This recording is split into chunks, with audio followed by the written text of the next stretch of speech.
আন্দোলনকে আরো বেগবান করবেন, আরো শক্তিশালী করবেন। সকলকে সংগ্রামী শুভেচ্ছা দিয়ে আমার বক্তব্য শেষ করছি। আল্লাহ হাফেজ। শহীদ জনতার হাতে আমাদের এই অবস্থা, আমাদের এই ক্ষমতা আমরা নিজ হাতে নিতে বাধ্য হব যদি বিচার না করা হয়। এদেশের তৌহিদি জনতা যদি তাদের মূত্র বিসর্জন করে ইসকন ফিসকন সহ সব বেসে যাবে। এত স্পর্ধা বাংলাদেশের জমিনে একজন তৌহিদি মুসলমানকে আদালত প্রাঙ্গণে হত্যা করবে, এটা কোনোভাবে মেনে নেওয়া যায় না।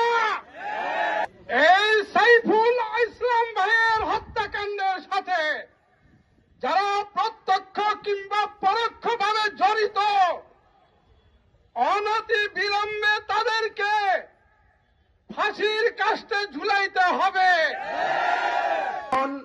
সনাতন ধর্মই যেই ভাইরা আছেন তাদের ভিতর থেকে একটি সবচেয়ে জঙ্গি বড় সংগঠন। আমরা কিন্তু কোন ধর্মের বিরুদ্ধে নই, কিন্তু আপনার কোন ধর্মের নামে যদি ইসকনের নামে এইভাবে যদি কোন সংগঠন এইভাবে জন্ম হয় তাহলে বাংলাদেশে তৌহিদি জনতা তার দাঁত ভাঙ্গা জবাব দেবে।